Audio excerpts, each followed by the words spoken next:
Hi, I'm Eric Johnson, and welcome to my DVD on the art of guitar. I'm going to cover several techniques that have helped me develop my music and improve my guitar playing, and hopefully these same concepts will benefit you on your journey to discovering your own unique sound. We've also included a full band performance section to help you see these ideas in action. So let's get started.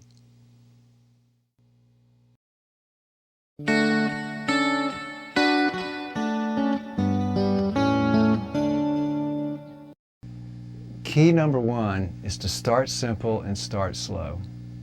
You take it step by step and you gradually walk through the progression of enhancing and embellishing your music and your playing.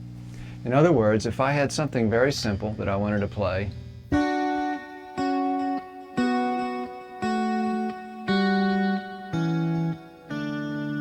and I can take it one more step further,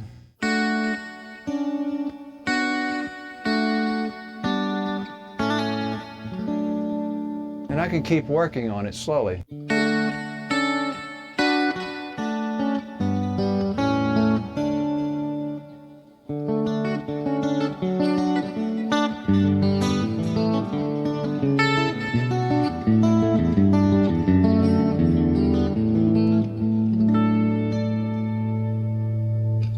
The same would hold true if I'm going to play a lick that I'm not quite at the place where I want to play it, but the best way for me to play it correctly is to start slow.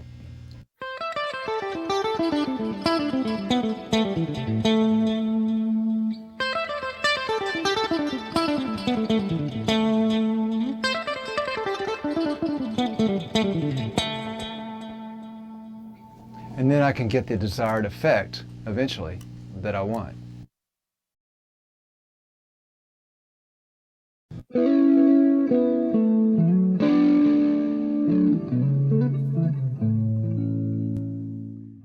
Key number two is what I call the three foundations. They're melody, harmony, and rhythm. You want to try to use all three of those facets in your compositions and in your guitar music. For example, if I start with a melody, and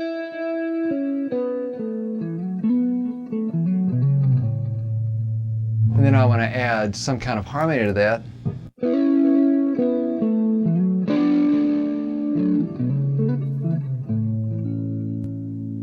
and then if I want to put some rhythm with it.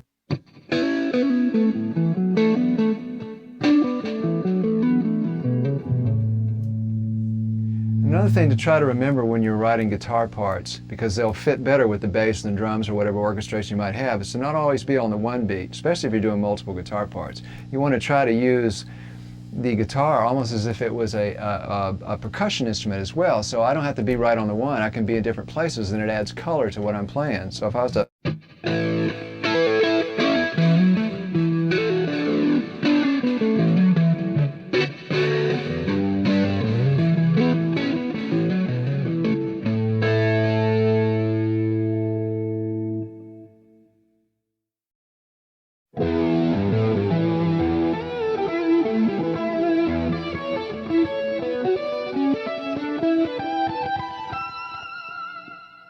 playing right then was improvisation, which is the key number three to me.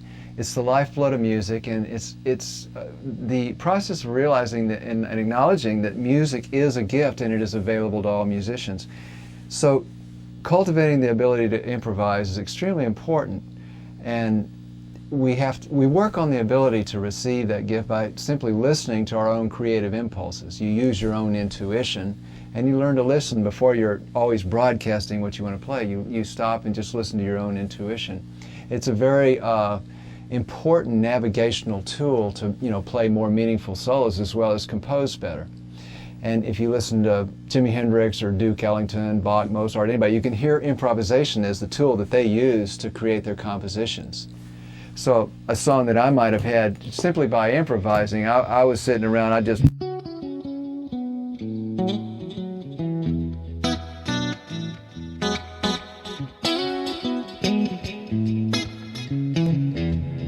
and then I'd go, oh, well, I'm working through C, sharp, A, and then all of a sudden I start coming up with a shuffle beat.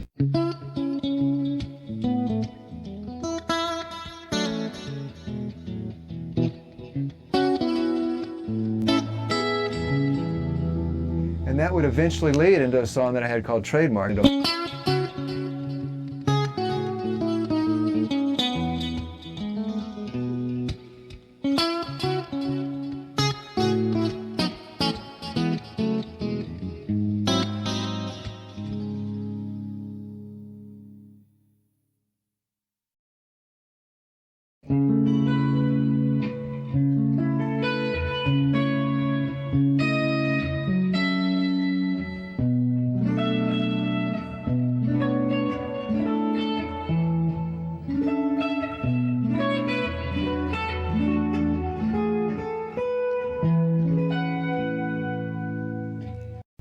Key number 4 is chords.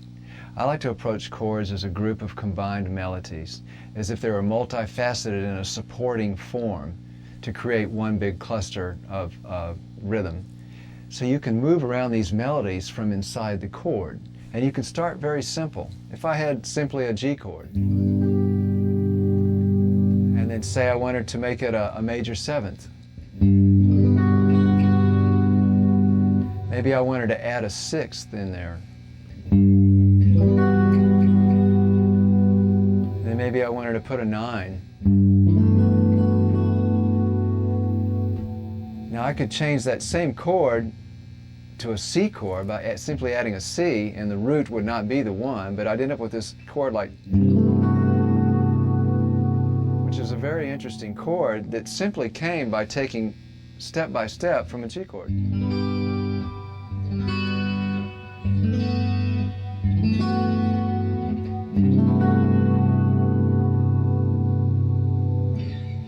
And you can do that with any kind of chord that you set up. If I set up like I raise to the 2nd, I raise the 3rd to a 4th, I put a 3rd in the bottom. If I wanted to put a major 7th in it, or if I wanted to even put a 6th in it.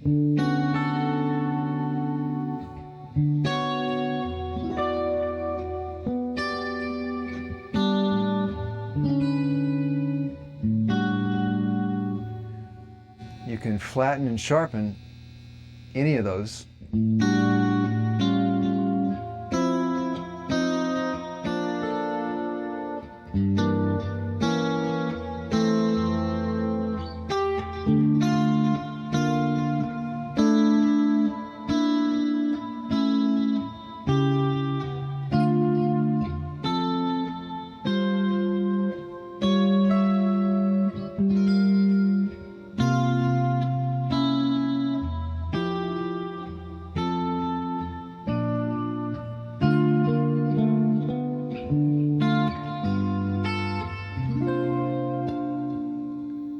As you can see by this, I'm moving around melodies inside of the chords, which creates all the different variations of them and all the different configurations.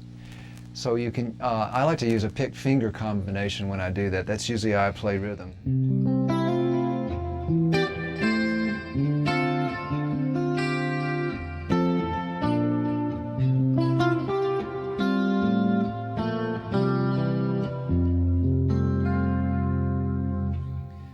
But then another version I like to use is more of kind of a Hendrix version, where I might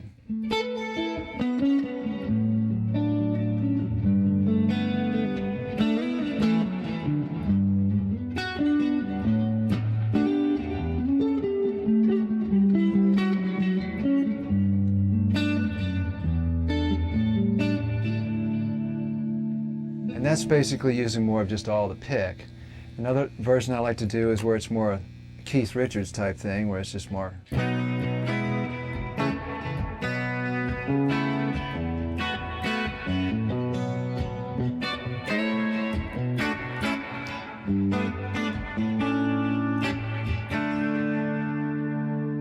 I'd like to talk also about voicing chords. A lot of times I like to skip strings to use more of a wide interval like you would on piano. It creates interesting chords. So instead of playing an A, or even an A second, I might voice it like.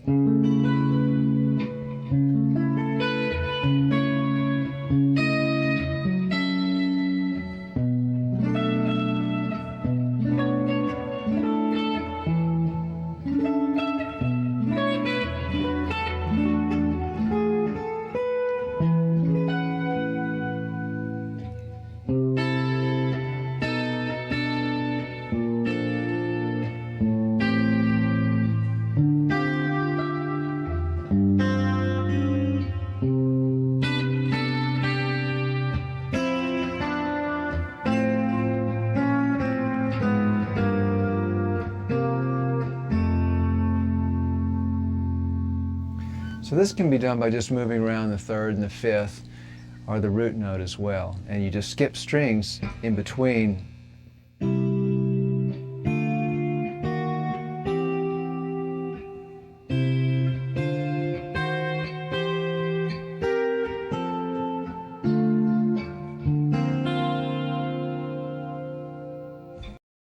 Another thing that I like to do is not necessarily use the root of the chord on the bottom of the string. In other words, if I had an A chord, I might put the third on the bottom.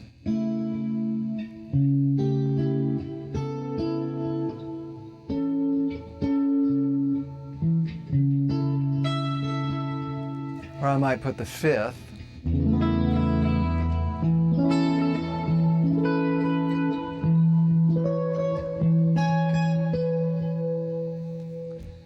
Or I could put any other manner of note that I wanted to add to the chord, such as if I wanted to add a sixth, it would be F sharp. I could put that on the bottom, or top.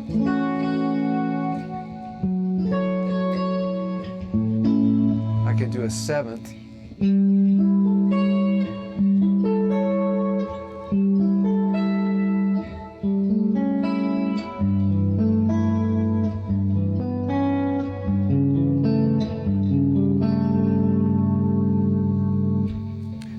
That I want to add, or if it was just the 1, 3, 5, they can go on the bottom so that it gets me off the root to make the chord a little bit more interesting. And any extra note I want to add obviously can be moved around anywhere. If you have a ninth, you could move it around to the octave lower. And then you can always flatten certain notes or sharpen them.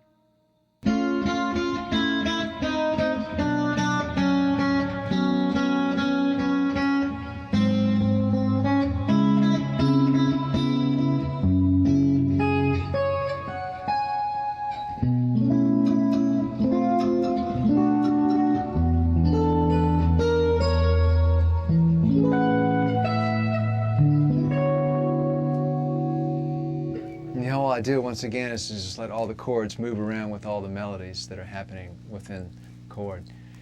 I'd like to talk a little bit also now about harmonics, which I like to use in my chordal work, which is basically you create a overtone of the string at the 12th fret, such as. Now I also could do that with my right hand without even using my left hand, by just simply using my finger to make the fretted, without fretting it, but right above the fret, and then I would use my thumb behind it to pluck the note. And then if I was to go ahead and bar the string and just go up 12 frets, I could do the same thing.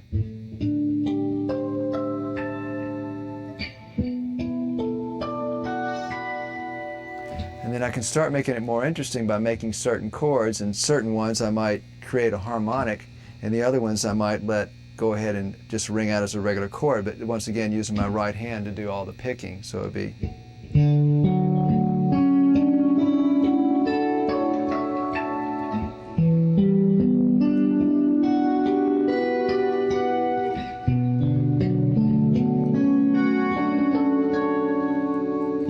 I could also pull off notes.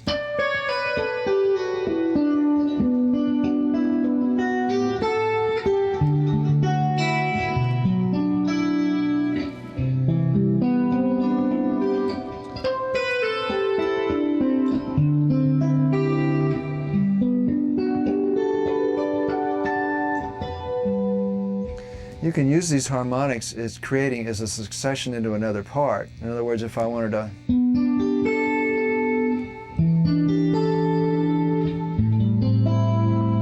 I could also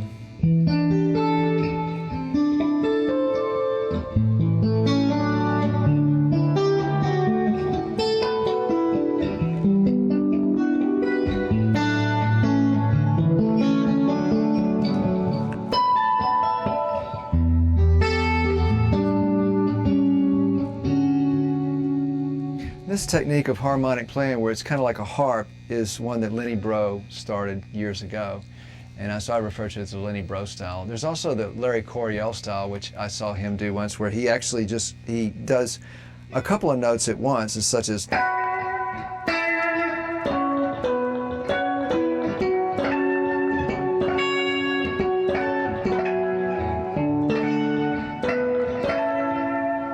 where you're simply using the finger, again, of the right hand, and you pick right behind the finger that's activating at the 12th fret, such as.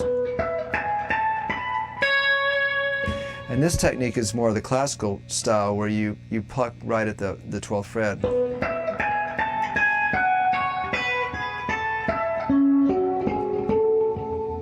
So these are the main harmonic styles that I try to use in chords.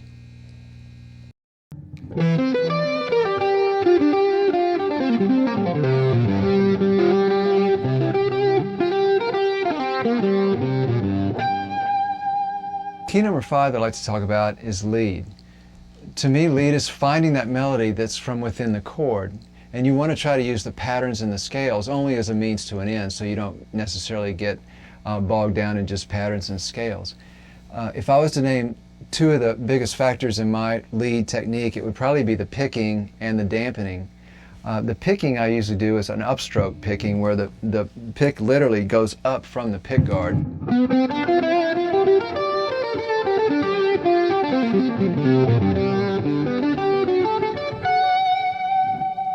By picking up, I'm able to get the sound to bloom more and have less noise, and it creates a little thicker tone that way. It's a technique that I kind of learned from watching some steel guitar players. The other crucial thing to me is dampening, and dampening, basically, I like to think of it as almost like a mirror image of wherever you're not playing. So on my left hand, wherever I'm not playing, the underside of my fingers or the thumb is dampening what I'm not doing. And on my right hand, wherever I'm not picking, the side of my hand is dampening. That way I can keep it clean at high volume levels.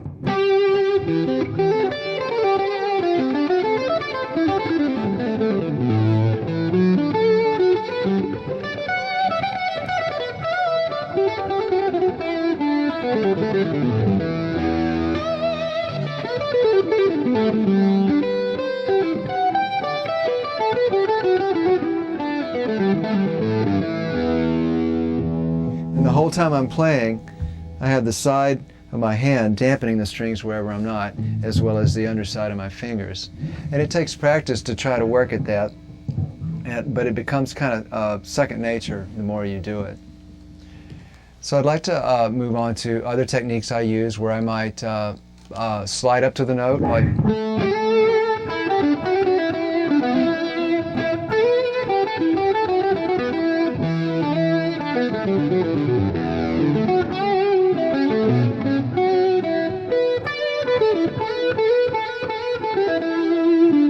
Basically picking the note and then sliding to the fret that I want to go to.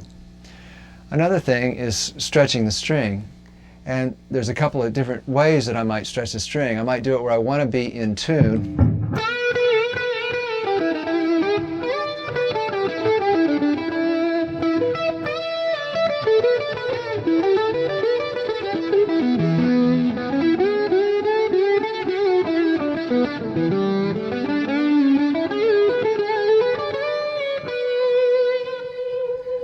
I try to stretch the string so it goes to right to the fret in tune of where I'm trying to go to, whether it's a half step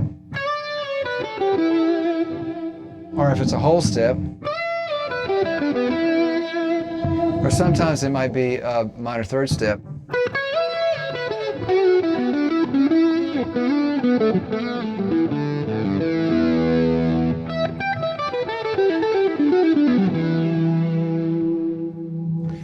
Another way to stretch the string is by the use of semitones, which you can hear in blues players.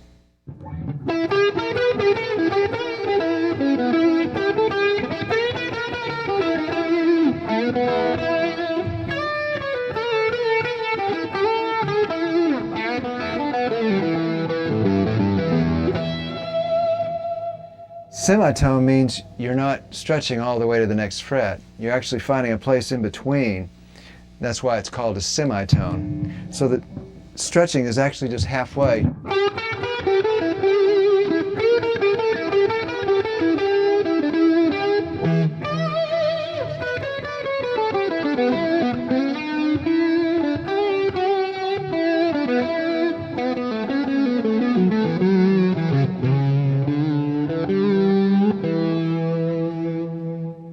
obviously this will give a blues flavor to your playing, but it also gives character to it and can be used in other styles as well. Another technique that I like to use sometimes is I'll actually bend the note and then pick the note. Like if I went, or like, what I'm actually doing is stretching the string, picking the note, and then letting the string down.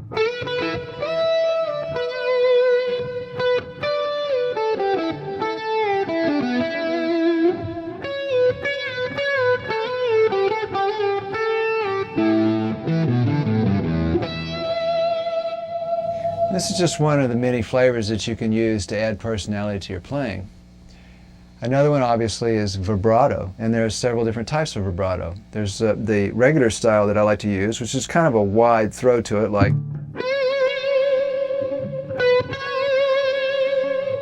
One of the prettiest vibratos in modern guitar is Eric Clapton's style, and he kind of used that wide throw type thing.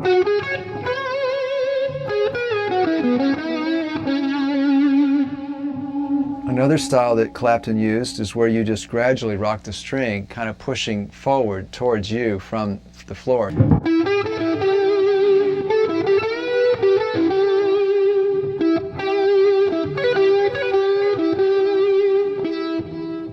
You can also vibrato a little bit just the other way, which would just give a light vibrato, like if I went.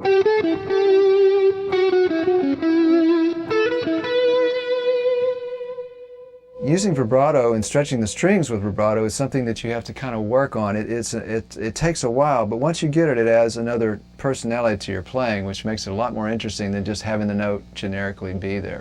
And there are different types of vibrato, as obvious. And then there's also the classical style, which is more where you leave your finger fretted on the fret and you just rock it back and forth.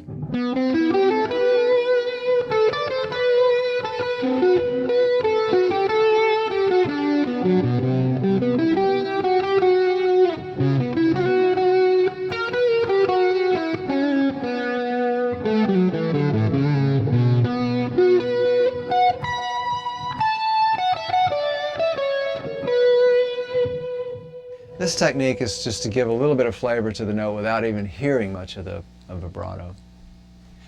Once again, I also use harmonics in my lead playing.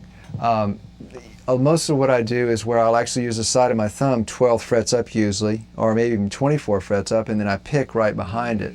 So if I was to, in that way I can.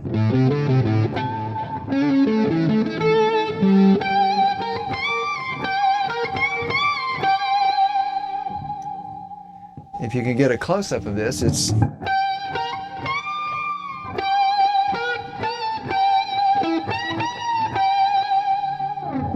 Actually, the side of my thumb makes the connection at the 12th fret, and then I just use the pick right behind it to create the sound.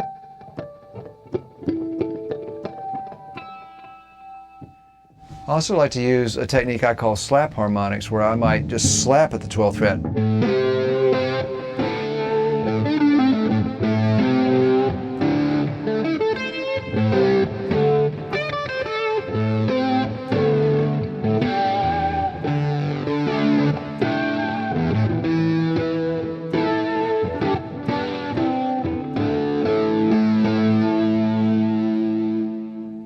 What I'm basically doing is just hitting the string hard with one of my fingers at the 12th fret, right above wherever I'm fretting.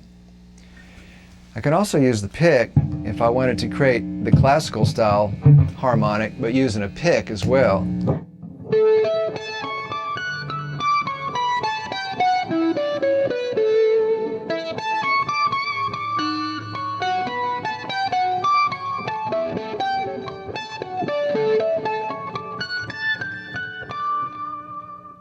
And that's roughly the same technique as using the side of my thumb, but I replace the side of my thumb with a finger and still use the pick behind it.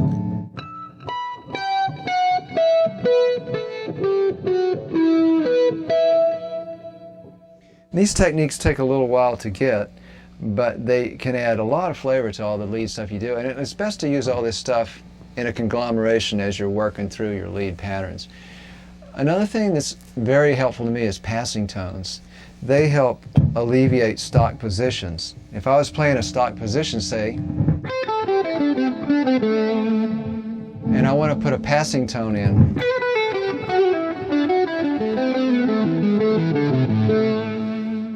by passing tone, I mean a note that is not necessarily, it's not a dominant note, it's more of a recessive note as you're using as a hinge to go to the next note that you're going to. In that way, the passing note could almost be any note of the scale. For example, I could get away with notes you wouldn't think I would be able to, like if I...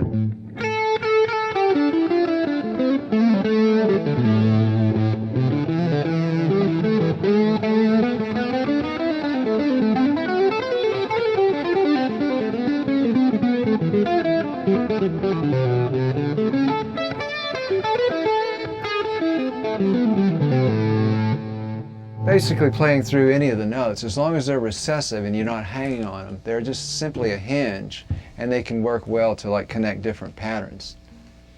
Another thing I like to do is string skipping for the to create a more wider interval lead voicing, such as.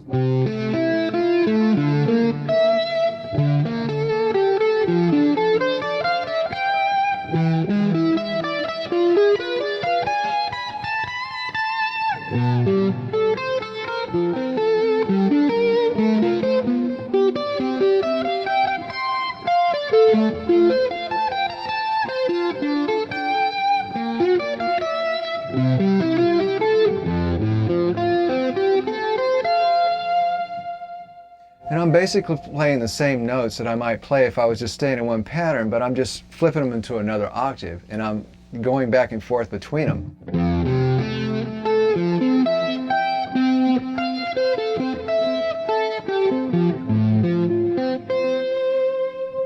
And that can create a little bit more color to it sometimes. Another thing that I like to do is use octaves, such as Wes Montgomery, because he was a big hero of mine, where you use the side of your thumb and you just strike down on two octaves, or two notes rather, that create an octave. I usually like to play the octaves with a string in between, and I use the underside of my finger to mute the string in between. So I'd be like playing.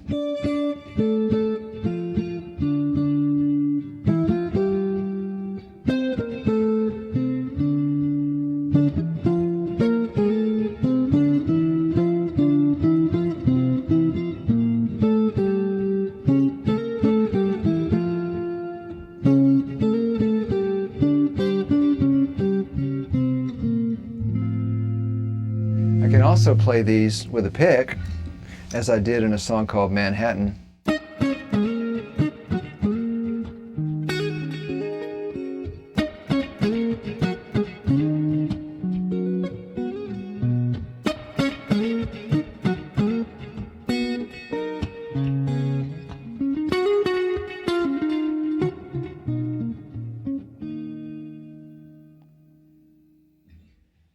Another lead style that is really important to me is kind of the Clapton style from the old Cream era. I actually try to use a lot of that technique and that persona, say, in my playing. So even if I'm playing a different style of music or different chords, I might still play with that kind of inflection.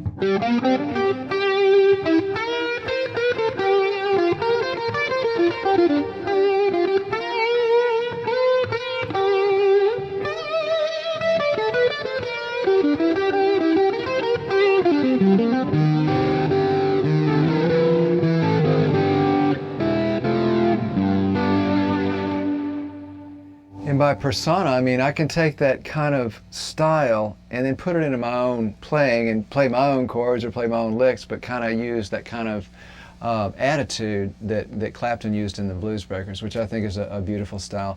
And then there's the Hendrix style, which is more multi-notes lead kind of stuff where you're playing more.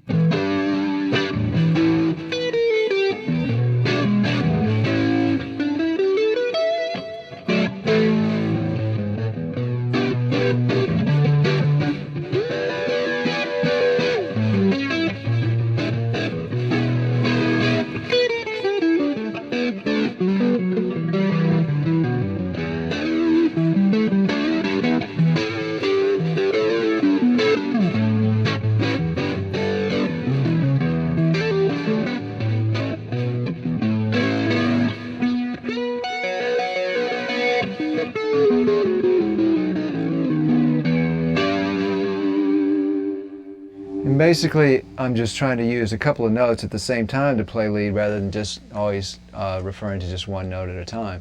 Which is kind of the next section I like to talk about is chordal lead, which is something I've kind of been interested in lately, is trying to use more where you're playing lead, but the lead is done with chords.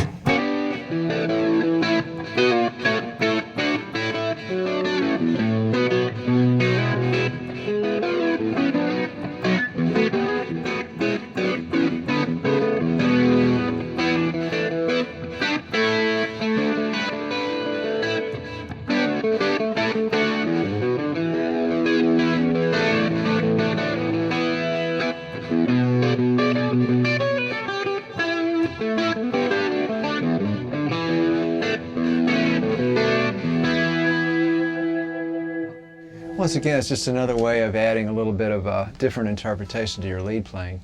Another important thing to do is to hold notes and sustain notes. You can create a lot of stuff just by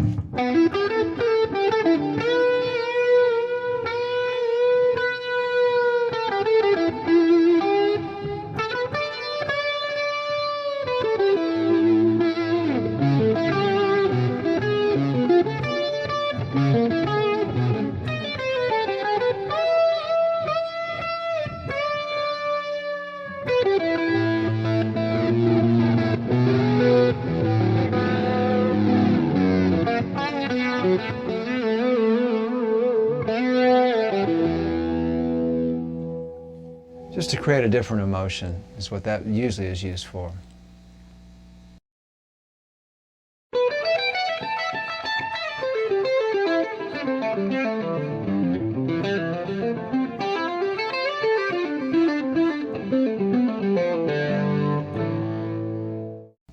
Section 6, I like to call phraseology. And basically it's just a term to talk about connecting your phrases and your passages for flow.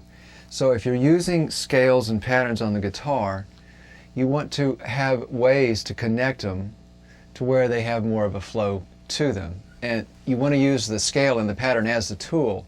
And then as I was discussing earlier, you use recessive notes, for example, to connect phrases. If I wanted to go from a G pattern down here to up here, I might add some certain notes.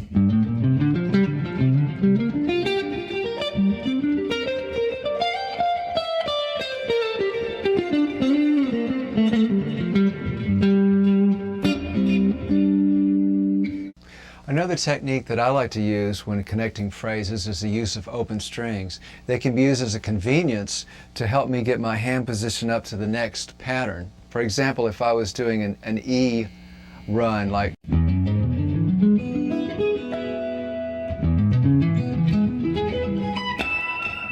so if I was to slow that down,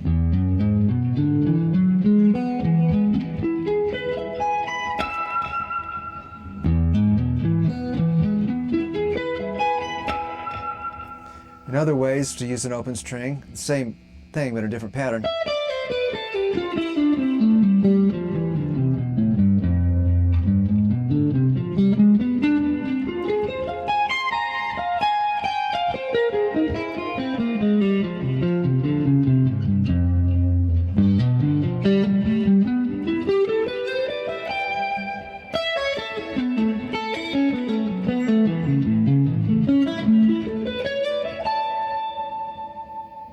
Another way that I like to use the open string is for just because it sounds different. Instead of playing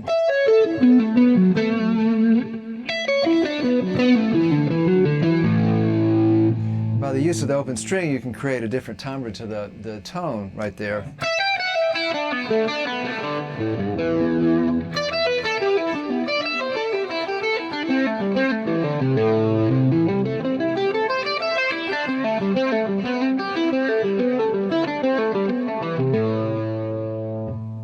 So you can just use it as any kind of coloration to change up what you're trying to say emotionally or with whatever personality you're trying to convey with it. Sometimes I like to use a one-finger grace note during lead just to add to the lead. Instead of playing, I might put a single finger in.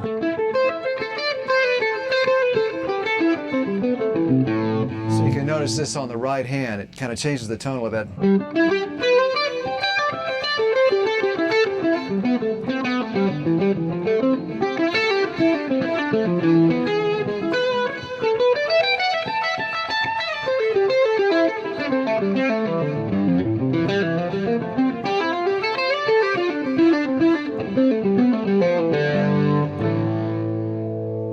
Once again, just to add a different kind of effect. Different strings can be used for different tone as well. I might play a passage like, or I might play it on different strings, and it will have a completely different sound, so I can utilize that to my favor depending on the kind of emphasis or the kind of tone that I want to use.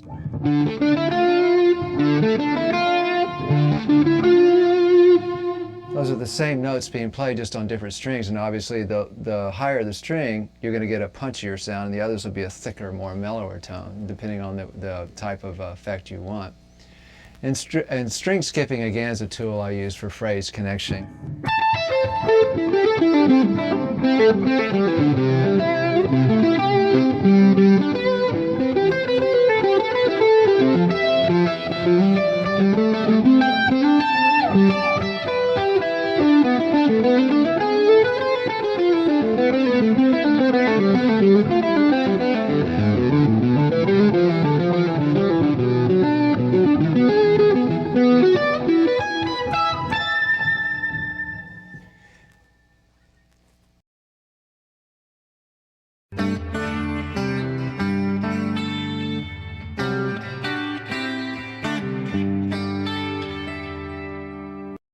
Section 7 is an important one for me. It's listening to and editing yourself.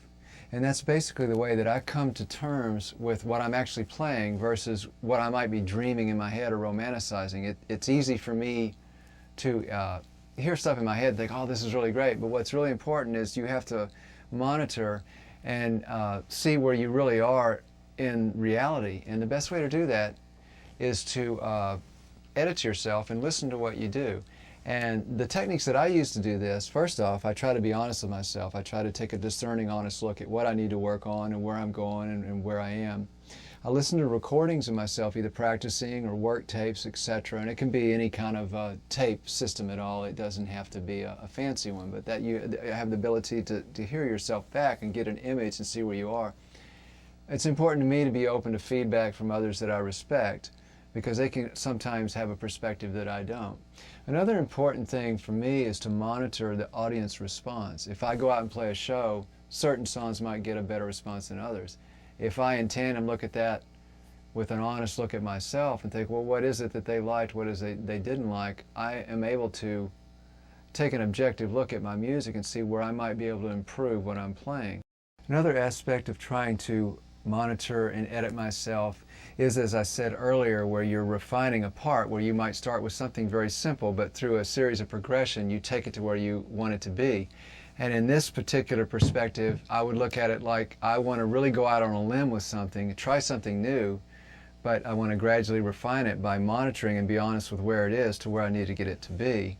So if I wanted to have some kind of just spurious chord, say for example, that was just like an orchestrated part, but I wanted it to be kind of pointed and make a statement, then I might have something like, and then by listening to it and thinking about it, I might want to take it to a,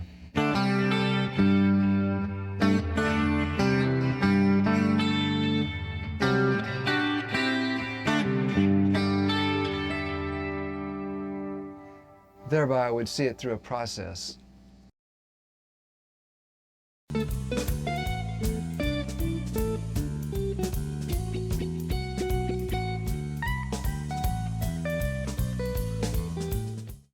Point number 8 for me is important. It's listening to musicians playing other instruments.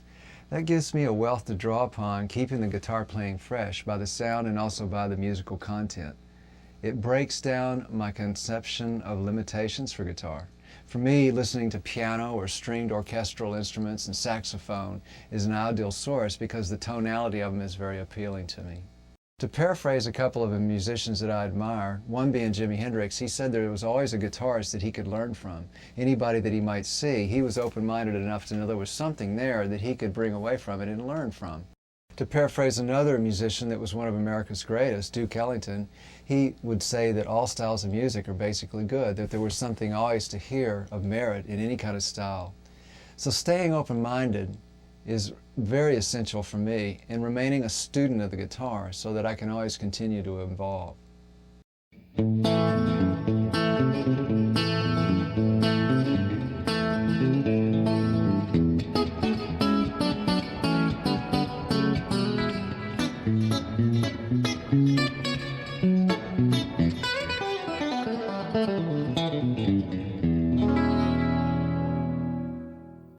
Tip number 9 that's really important for me is to always keep the guitar interesting and fun while I'm practicing.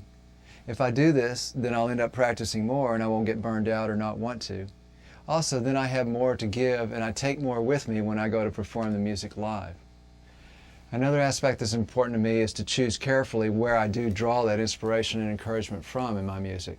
I try to stay away from drawing it from business success, prowess, or reputation, or the opposite of that, because those things are undependable and they're almost, you would call them like a limited fuel cell. It's not something that you can really reinvest your inspiration in. So I want to choose things that I can reinvest my inspiration and passion in. And that would be like connecting with listeners, seeing what I can play to move the listener or have an impact on that person. I try seeking an improvisation to come up with something new or challenging or something that sparks me. Developing my talent and finding the joy of what I hear in doing that. Those are the real keys to something that I can really delve into and get something back from.